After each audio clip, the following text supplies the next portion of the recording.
चलो 27 नंबर हो गया, क्या समझ में आ गया तुम लोग को? ये हो गया, समझ में आ गया ना? अच्छा गुडविल 4,000 है, यहाँ पे गुडविल का वैल्यू नहीं, मतलब कुछ भी नहीं मिला गुडविल का, ठीक है ना? ये पूरा लॉस हो गया अपना। डेबिट साइड में सारा एसेट लिख लेगा बैलेंस शीट का, ये यहाँ पे 4 एसेट लिख लेगा हम लोग डेबिट साइड में। उसका पैसा जो आया है यहाँ पे दिया हुआ ही है 16, 9,500, 4,500, ये हम लोग क्रेडिट साइड में लिख लेगा उस तरफ बैंक के नीचे। लाइबिलिटी में क्या देखो, एल एल देख लो पहले कौन है। एल पार्टनर है। एल तो पार्टनर, इसको पहले थर्ड पार्टी लाइबिलिटीज को पेमेंट होगा, उसके बाद पार्टनर का लोन जो पेमेंट होगा, उसके बाद कैपिटल पेमेंट होगा। पहले क्रेडिटर्स या बैंक लोन, ठीक है, या किसी भी पार्टनर का वाइफ हो गया, ठीक है ना, ये सब का लोन का पहला पेमेंट करो, फिर उसके बाद पार्टनर का लोन का पेमेंट करो, फिर उसके बाद पार्टनर का कैपिटल का पेमेंट करो। समझ गए? सीरियल वाइज चले, समझ गए? फिर ये एक लायबिलिटी वो हम लोग इस तरफ लिख लेगा, देख लेना कुछ पेमेंट के बारे में लिखा है कि नहीं लिखा है। अगर बोल दिया डिस्काउंट में पेमेंट किया तो उतना आ जाएगा, और कुछ नहीं लिखा तो नहीं, फुल पेमेंट हो जाएगा। मतलब क्रेडिट में बोल दिया कि अगर 13,000 पेमेंट किया तो ठीक है, हम लोग लिख देगा 13,000 पेमेंट हो। बट अगर कुछ भी नहीं लिखा क्रेडिटर्स के बारे में या कोई भी लाइबिलिटी के बारे में, तो एज्यूम करके चलना पूरा पेमेंट, क्योंकि लाइबिलिटी तो छोड़ नहीं सकता ना, वो तो पेमेंट करना ही पड़ेगा।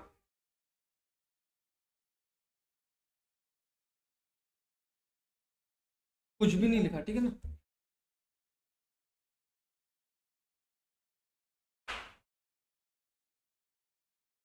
तो क्रेडिटर्स 14 था ना, कुछ भी नहीं लिखा, तो क्रेडिटर्स को पूरा का पूरा पेमेंट होगी, ठीक है ना? तो ये खत्म करें, नेक्स्ट स्टार्ट करते हैं 28 नंबर।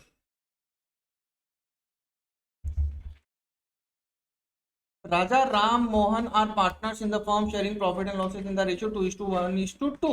31 दिसंबर को वो लोग बिजनेस को बंद कर दिया, और बैलेंस शीट में ये बोला है कि वो लोग का कैपिटल इतना, सन्डी creditors, life policy fund, bank loan, investment fluctuation fund, ठीक है। उसके बाद यहाँ पे क्या बोला, गुडविल बोल दिया इतना, फर्नीचर इतना बोल दिया, इन्वेस्टमेंट इतना बोल दिया, सन्डी क्रेडिटर से प्रोविजन माइनस करके बाहर आया है, कैश एट बैंक, बैंक में इतना पैसा, डिफर्ड एक्सपेंसेस ये लॉस है, ठीक है ना, जॉइंट लाइफ पॉलिसी इतना बोला। तो अब नीचे आ जाओ, क्या बोला है कि the assets realised as follows, goodwill को बेच दिया इतना में, इन्वेस्टमेंट को बेच दिया इतना में, जो लाइन पॉलिसी है उसको सरेंडर कर दिया कितना में, 15,000 में। Half of the debtors were taken over by Ram at book value, मतलब जो डेटर्स जितना है उसका आधा वो राम ले लिया, और जो दाम पे है उतना ही ले लिया। तो डेटर्स कितना है, 45,000। नीचे वाला मत देखना, ये बाहर में जो अमाउंट है वो नहीं, डेटर्स कितना है 45,000। 45,000 मतलब 22,500 का डेटर राम ले लिया, और 22,500 में ही लिया, ठीक है। तो इसका मतलब जो डेटर्स है अपना 45,000, उसमें से 22,500 का पैसा नहीं मिलने वाला, ये तो बात है। And the remaining debtors were realised at book value less 5%। और बाकी कितना बच गया 22,500, उसका बोलता है कि 5% काट के बाकी पैसा मिल गया। बुक वैल्यू मतलब पूरा 100%, बुक वैल्यू था 22,500 लेस 5%, इसमें से 5% लेस मिला हम लोग को, माइनस कर लेना। There was an unrecorded asset in the firm worth rupees 1,100 which is now sold for 900। अच्छा अनरिकॉर्डेड एसेट है तो रियलाइजेशन में नहीं जाएगा, क्यों? क्योंकि अपना बैलेंस शीट में दिखा रहा है कहीं पे भी अनरिकॉर्डेड एसेट, कुछ भी एक एसेट है वो दिखा नहीं रहा है 1,100 का, उसको बेच दिया कितना में 900, तो ऑटोमेटिकली बैंक में जो पैसा आएगा वो 900 रुपये आ जाएगा, और कुछ नहीं आएगा उसमें। एसेट का वैल्यू मान के चलो जीरो था, क्योंकि बैलेंस शीट में नहीं आ रहा, तो इसका मतलब एसेट का वैल्यू जीरो, बट पैसा अपने को 900 रुपये मिल गया। क्रेडिटर्स वर पेड, अच्छा ये थोड़ा सा ध्यान से देखना, ठीक है ना, कितने बार परसेंटेज में आता है, कितने बार पैसे में आता है। क्रेडिटर्स वर पेड 80 पैसे इन ए रुपये। अगर एक आदमी 1 रुपया पाता था हम लोग को, यहाँ पे क्रेडिटर कितना है 22,000 है ना, तो अगर एक आदमी 1 रुपया पाता रहा तो हम लोग उसको 80 पैसा दिया, 100 रुपया पाता था तो उसको 80 रुपया दिया, 80 रुपीज, समझ गया? तो इसका मतलब पेमेंट कितना हुआ, 80% पेमेंट हुआ। 100 पैसा में 1 रुपया हो जाता है, तो 100% परसेंट मतलब ही 100 हो जाता है। तो यहाँ पे 80% पेमेंट हुआ, 20% छोड़ दिया, बता। तो 22,000 का 80% निकाल लेना, उतना पेमेंट हुआ है, ठीक है। In full satisfaction of their claim, वो लोग मान गया, ठीक है ना। फिर एक्सपेंसेस रियलाइजेशन का कितना बोला 1000, right. Up ledger accounts to close the books of the firm. अच्छा, इसमें से ना जो जो कैपिटल में है, कैपिटल में जाएगा वो कैपिटल अकाउंट में जाएगा, जो रियलाइजेशन में जाना है वो रियलाइजेशन में जाएगा, ठीक है ना। पहले तो रियलाइजेशन अकाउंट बना लो। अब देखो बैलेंस शीट में देखो सारा एसेट आया कि नहीं आया, goodwill, furniture, investment, सन्डी, joint life policy.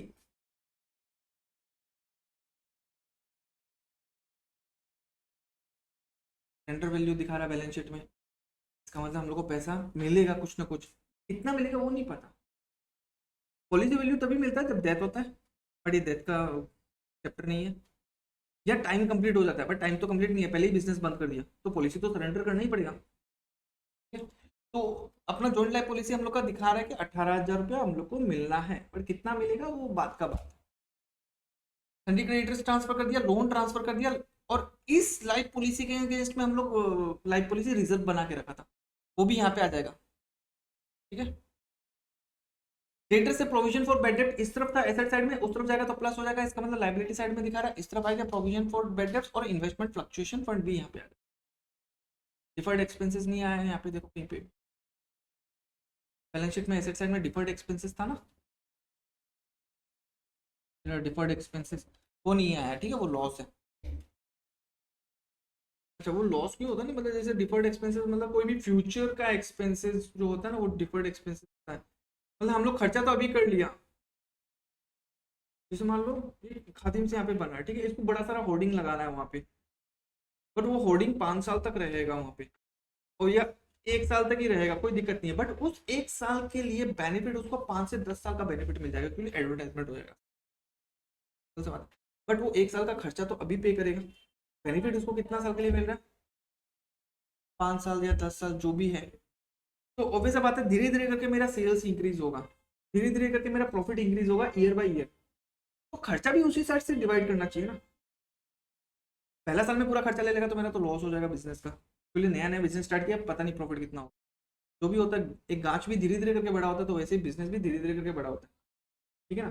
तो वो अब उसमें से मान लो कि 1 लाख रुपया हम लोग खर्चा किया था कोई एडवर्टाइजमेंट के लिए, तो पहला साल खर्चा हम लोग 10,000 रुपया ले लेगा, और मान लो कि उसका बेनिफिट हम लोग को 10 साल के लिए मिल रहा है, तो एवरी ईयर 10,000 रुपया खर्चा ले सकते हैं हम लोग, कोई दिक्कत नहीं। तो वो थोड़ा यहाँ पे रह जाता है deferred expense,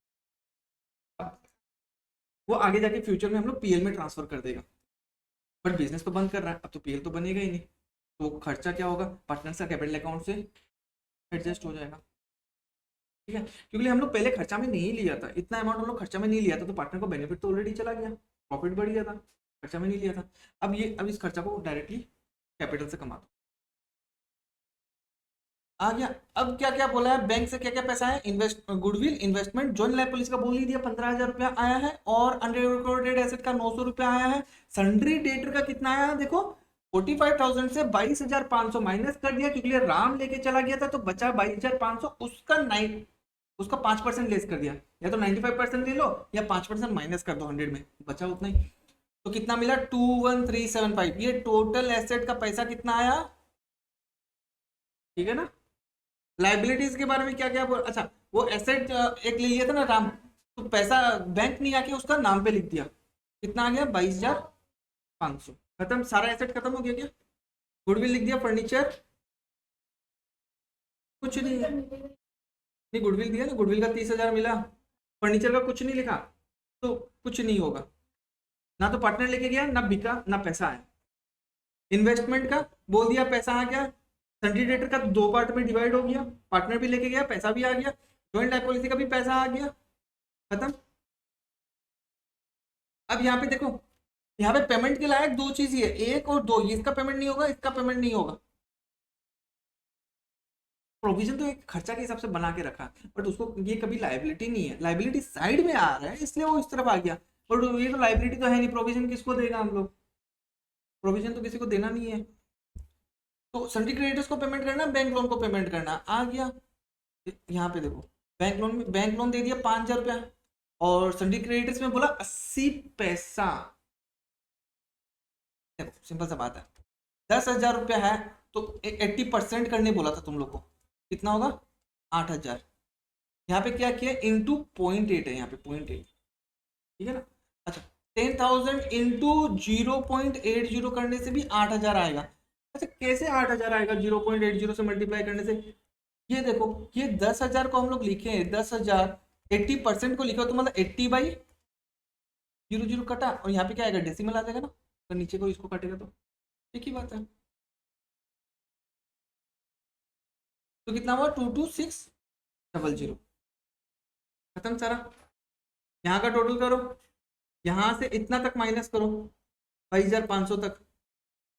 credit side short था, ठीक है, तो हम लोग यहाँ पे पुट कर दिया बाई कैपिटल अकाउंट, प्रॉफिट चला गया। पार्टनर्स कैपिटल अकाउंट आ गया, पार्टनर्स का ओपनिंग बैलेंस दिया हुआ है तीनों पार्टनर का, तो लॉस हो गया ना वहाँ पे, ठीक है, यहाँ पे लॉस हो गया। अच्छा लॉस कैसे हुआ, वो तो ऐसे ही देखो, जो जनरल सा नॉलेज है कि एसेट साइड अपना बुक वैल्यू ज्यादा था, उसका रियलाइजेशन होकर पैसा कम आया, तो वैसा बात है लॉस है। कोई भी एसेट को कमती दाम में बेच देते तो लॉस ही होता है ना। तो यहाँ पे तो देखो फर्नीचर तो बेचा ही नहीं, डायरेक्ट 12,000 का तो लॉस ऐसे ही दिख रहा है यहाँ पे, है कि नहीं? तो ऐसे करते करते 9,000 का लॉस आ गया अपना। अब डिफर्ड एक्सपेंसेस कितना था, 5,000 रुपया, उसको 3 रेशियो में डिवाइड करो, 2:1:2 में बढ़ गया, 2:1:2 कैपिटल अकाउंट। रियलाइजेशन का, अच्छा ये राम जो था डेटर लेके चला गया, तो उसको तो आगे जाके पैसा कम देगा। हाँ लोग के, जैसे मनोज अंकल यहाँ पे पार्टनर में स्टॉक पड़ा है 1 लाख रुपए का, मनोज अंकल मान लो कि 10 लाख रुपए कैपिटल लगाया, तीनों पार्टनर 10 लाख कैपिटल लगाया, मनोज अंकल क्या किया, वो अपना जो स्टॉक पड़ा वो स्टॉक लेके चला गया, तो क्या होगा, अगर मान लो कि तीनों जन को कैपिटल इक्वली दे भी दे, सबको 10-10 लाख दे भी दे, तो मनोज अंकल का 1 लाख का फायदा होगा कि नहीं? एक तो पैसा भी कैपिटल 10 लाख आ गया, प्लस स्टॉक भी अलग से 1 लाख रुपए आ गया, वो तो गलत है। तो वो क्या करेगा, उसको 9 लाख रुपए ही देगा, और 1 लाख का स्टॉक लेके आ गया, हो गया 10 लाख रुपया। तो यहाँ पे वो कोई भी एसेट अगर लेके जाएगा तो उसको कैपिटल कमा, और कोई भी लाइबिलिटी पेमेंट करना है तो वो इस तरफ आ जाएगा, क्योंकि बाद में उसको देना पड़ेगा बिजनेस को उसको, है ना?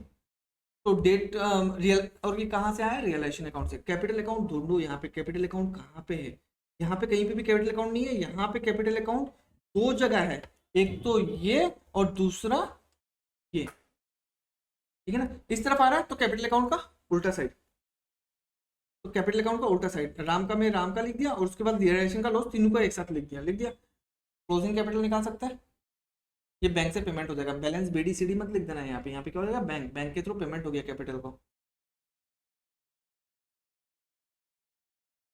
बैंक अकाउंट, ओपनिंग बैलेंस दिया हुआ है, एसेट को बेच के पैसा आया, इस तरफ लिखना है, कहाँ से आया, रियलाइजेशन अकाउंट। यहाँ पे रियलाइजेशन अकाउंट में देखो बैंक कहाँ पे आ रहा है, बैंक कहाँ आ रहा है, ये रहा, आ रहा है बैंक, तो बैंक अकाउंट का किस तरफ आएगा, उल्टा साइड बैंक अकाउंट बनाएगा, तो और वहां पे क्या लिखेगा, रियलाइजेशन अकाउंट से आ रहा है, आ गया 99,000 92,000 इतना, रियलाइजेशन का खर्चा इतना, लाइबिलिटीज पे किया इतना, ठीक है। तो इसमें एक चीज गलत है क्या,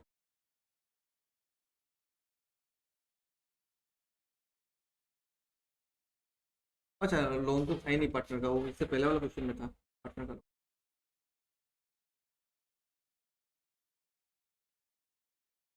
ठीक है, तो अपने इतना पैसा था ऑलरेडी, इतना पैसा और आया, इसी पैसा से हम लोग 94,000 में से 1,000 इसको दे दिया, रिलेशन का खर्चा हो गया, 22,600 का लाइबिलिटीज चुका दिया, और कैपिटल को जितना देना था दे दिया, मिला के ये जीरो हो जाए।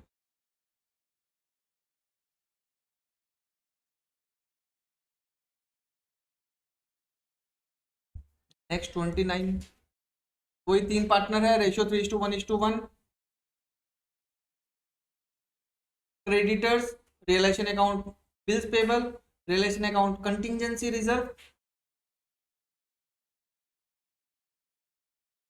कंटिंजेंसी होता है मतलब फ्यूचर के लिए, फ्यूचर के लिए कोई भी हम लोग रिजर्व बना के रखा है, क्योंकि फ्यूचर में जाके कोई भी लॉस हो सकता है, फ्यूचर में जाके कोई हमारे ऊपर कैश कर सकता है, तो कैश करने से हमको शायद उसको पेमेंट करना भी पड़ सकता है, हुआ नहीं है, हो सकता है। हम लोग देखो कोई भी चीज होता है ना, हम लोग सेव करके रखता है फ्यूचर के लिए, तो यहाँ पे भी ये लोग फ्यूचर का कोई भी लॉस उसको कवर करने के लिए कंटिजेंसी रिजर्व बना के रखा।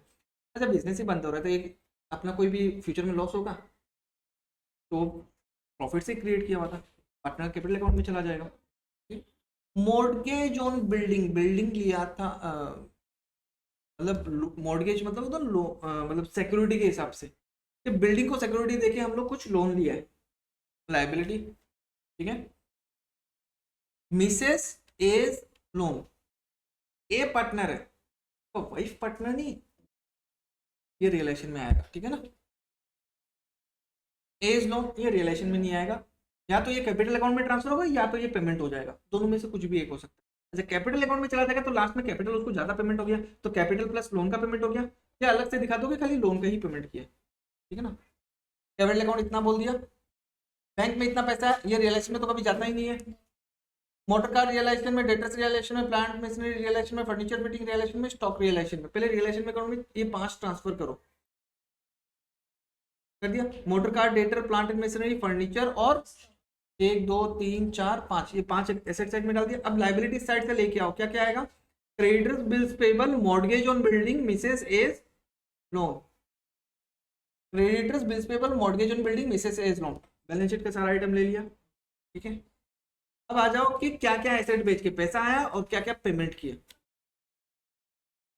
Asset realised is under, debtor से 11,000, फर्नीचर एंड फिटिंग से 18,000, स्टॉक से 28,000, मोटर कार से 22,000। जहां एसेट लिखा था ना उसका उल्टा साइड लिखना है, क्या लिखना है कि बैंक, और यहाँ पे डैश डैश डैश डैश देके इतना पैसा आया अंदर का कॉलम में और टोटल करके बाहर आ जाएगा 79,000, ठीक है।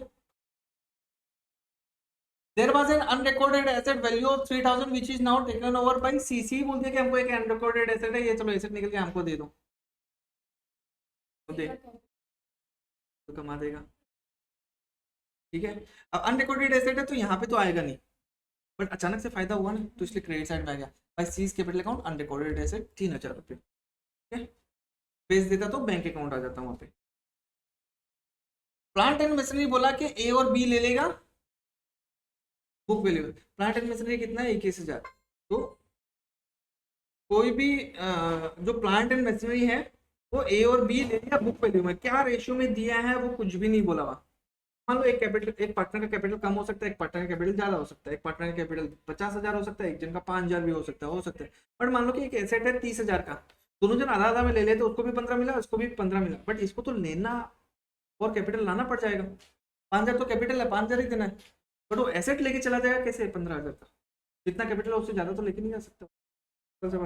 तो इसके लिए वो लोग क्या करेगा कि if any fixed asset is taken over by 2 or more partners, the agreed value of the asset taken over will be divided between the partners in the ratio of their capital। Capital का ratio में होगा, profit sharing ratio में भी नहीं, equally भी नहीं। But हाँ अगर क्वेश्चन में बोल दिया जैसे करना है तो वो वैसे ही करना पड़ेगा। बोल दिया कि कैपिटल शेयरिंग रेशियो में करना तो वैसे करो, बोल दिया इक्वली करना तो इक्वली करो, इस रेशियो में करना है तो 60-40 में करना तो 60-40 में करो, बट अगर कुछ नहीं बोला तो कैपिटल का रेशियो में करेगा, ठीक है। कैपिटल कितना है 22,000, 20,000, वो लोग का कंटिजेंसी रिजर्व वो लोग में ऐड हो जाएगा, तो ऐड होने के बाद कैपिटल देखो कितना है 26,800, 21,600। क्या रेशियो आ गया 67:54, इस रेशियो में जाएगा, ठीक है ना। इंटू 67/21 121, और ये 54 था क्या, 54/121 आ जाएगा, ठीक है। ए का capital account plant and machinery इतना का ले लिया और बी का capital account plant and machinery इतना ले लिया, 54/121 खत्म। नेक्स्ट क्या है, creditor 2200 was untraceable and traceable मतलब जिसको ट्रेस नहीं कर सकता है, वो अंडरग्राउंड हो गया, सही है ना। हम लोग को पैसा नहीं देना 2,200 रुपया।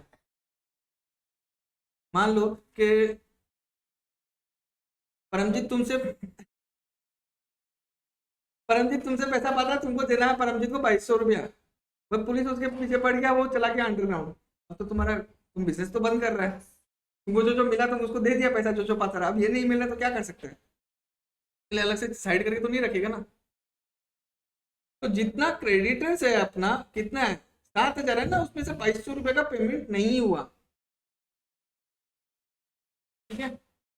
तो कितना का पेमेंट हुआ 4,800। अच्छा यहाँ पे आ जाएगा बैंक, ठीक है। क्रेडिटर्स को इतना पेमेंट किया, बिल्स पेबल का दिया हुआ है कुछ, क्या पेमेंट किया है, a bill receivable discounted with the bank and returned dishonored and subsequently had to be paid 1,500।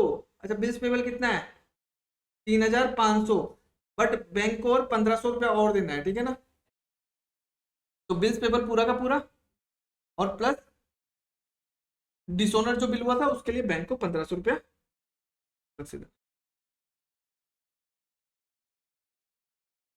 An amount of 300 was paid as compensation to a worker by an on। एक worker क्या क्या थोड़ा अमिताभ बच्चन का movie देख के आ गया होगा, पुराना जमाने का शहनशाह उनशाह।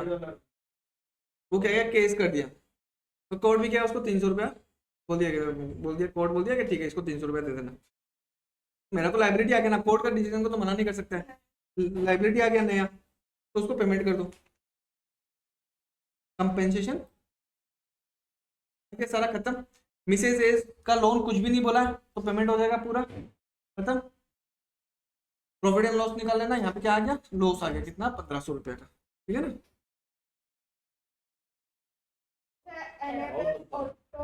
बाद में देखेगा। अलग A's loan account, A's loan account क्या हुआ, ए का लोन है, मिसेज एज का लोन नहीं है, ठीक है ना, ए का लोन, ठीक है, उसको पेमेंट बैलेंस की, अच्छा लाइबिलिटी है तो क्रेडिट बैलेंस दिखाएगा, उतना पेमेंट करके खत्म कर दिया। अच्छा पेमेंट कर दिया तो उसका कैपिटल अकाउंट में नहीं जाएगा। पार्टनर का कैपिटल अकाउंट, ओपनिंग बैलेंस बोल दिया, कितना दिया हुआ है, कंटिजेंसी रिजर्व था वो बांट दिया 3:2, 2:1 में। उसके बाद एक सी जो पार्टनर था अनरिकॉर्डेड एसेट लेके गया, और 2 पार्टनर प्लांट एंड मशीनरी लेके गया था। तो सी जो अनरिकॉर्डेड एसेट लेके गया वो माइनस कर दिया यहाँ पे, ए और बी जो प्लांट एंड मशीनरी लेके गया वो भी डेबिट साइड में लिख दिया, लॉस जो हुआ वो भी डेबिट साइड में लिख दिया। तो लास्ट में जाके कितना पेमेंट करना है, ये माइनस ये, हाँ समझ गया, बैंक अकाउंट बना लो। पैसा आया इस तरफ, ओपनिंग बैलेंस इस तरफ, पैसा आया इस तरफ 3 ही चीज आ सकता है, 3 या 4 चीज। एक तो कोई भी खर्चा पेमेंट किया होगा, लाइबिलिटीज को पेमेंट किया होगा, और कैपिटल को पेमेंट किया होगा, ये 3 चीज ही आएगा। तो देखो रियलाइजेशन एक्सपेंसेस इतना, लाइबिलिटीज पेमेंट इतना, केस का लोन, लोन भी तो पेमेंट किया बैंक से, वो भी आ गया, और उसके बाद कैपिटल आ गया, जीरो हो जाएगा। आ जाओ, preparation of balance sheet as on the date of dissolution. Sometimes either the book value of the asset and liabilities or capital on the date of dissolution of the firm may not be given in the problem. कभी कभी balance sheet नहीं दिया हुआ, इससे पहले अभी जो question किया उसमें बैलेंस शीट दिया हुआ था at the time of dissolution. कभी कभी क्वेश्चन में डिसोल्यूशन में खाली वैल्यू ऑफ एसेट और लाइबिलिटीज दे दिया, बट बैलेंस शीट बना के नहीं दिया, ठीक है ना। The information about the book value of the asset and liabilities on the date of dissolution is necessary for the purpose of preparation of realization account. The information about the capital is necessary for the purpose of preparation of capital account. In such cases, before preparing the realization account, and balance sheet of the firm on the date of dissolution should be prepared in order to ascertain the required information. क्या हो गया, आ जाओ illustration number 30। Arun Varun partners है, capital बोल दिया 35,000 25,000 respectively. On 31st March they decide to dissolve their firm. सन्डी creditors बोल दिया 26,000, cash बोल दिया 5,000। ठीक है, बैलेंस शीट बनाओ। कैपिटल कितना है, एक तो है 35,000 और दूसरा का है 25,000। सन्डी क्रेडिटर्स कितना बोल दिया 26,000, और यहाँ पे कैश बोल दिया कितना 5,000 रुपया। अच्छा यहाँ पे टोटल करो 35 प्लस 25 60, 60 प्लस 26 86। तो एसेट साइड का भी 86 होना चाहिए, पर यहाँ पे कैश 5,000 है, तो फिक्स्ड एसेट्स या मतलब अदर एसेट्स कितना है, खाली एसेट्स कितना है 81,000। समझिए विकास, तो वो 3-4 चीज दिया है, लाइबिलिटी साइड का तो पूरा दे दिया, कैश बैलेंस दे दिया, ठीक है। तो एसेट तो निकालना ही पड़ेगा ना, अगर एसेट पता ही नहीं है तो कितना में बेचा वो कैसे निकलेगा, है कि नहीं, प्रॉफिट एंड लॉस कैसे निकलेगा, ठीक है। समझ गया विकास, कि अपना देनदारी कितना है, लाइबिलिटीज कितना है 86,000, कैपिटल सन्डी क्रेडिटर्स दोनों मिला के, दोनों लाइबिलिटी साइड में आता है। एसेट साइड में खाली बस एक कैश का बोल दिया 8,000, सॉरी 5,000। तो बाकी एसेट, सारा एसेट्स मिला के कितना है, अच्छा सारा एसेट में क्या क्या एसेट है वो तो पता नहीं, खाली एसेट लिख के छोड़ दो, ठीक है ना। एसेट्स लिख दिया 81,000, ठीक है ना।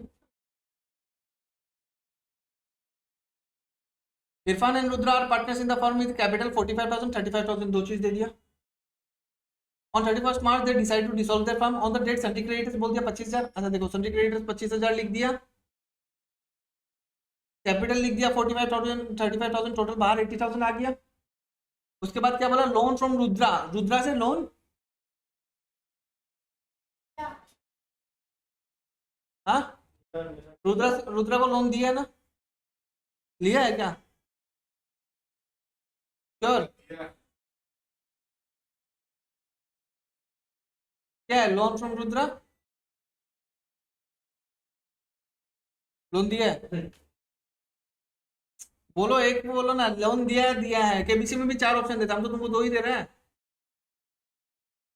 उसमें 50-50 करेंगे ना, दोनों फ्रेंड। हाँ, दिया है क्या? किसी का? ये जो है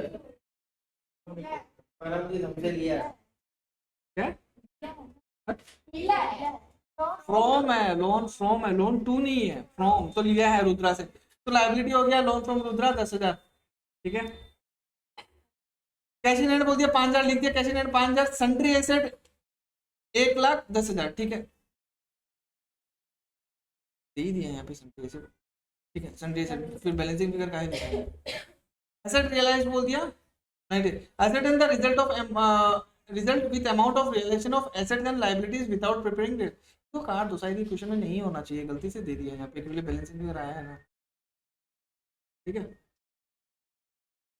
तो वैल्यू ऑफ सन्ड्री एसेट्स कितना निकला? 1,10,000, भेज दिया कितना में? 90,000 में। अब एक चीज ये मान के चलो, ये जो लाइबिलिटीज है ये पूरा का पूरा पेमेंट हो गया, कुछ नहीं बोला, तो लॉस कितना का हुआ?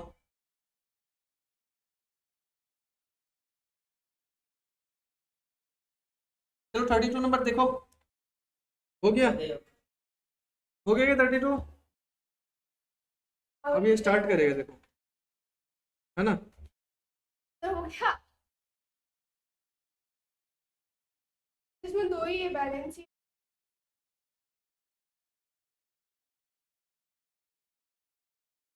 कार में करते हैं। 33 नंबर भी देखो, ये लास्ट है, ये देखो, फिर नेक्स्ट कल खत्म कर देगा। मेरे पापा ने हो गया क्या खत्म?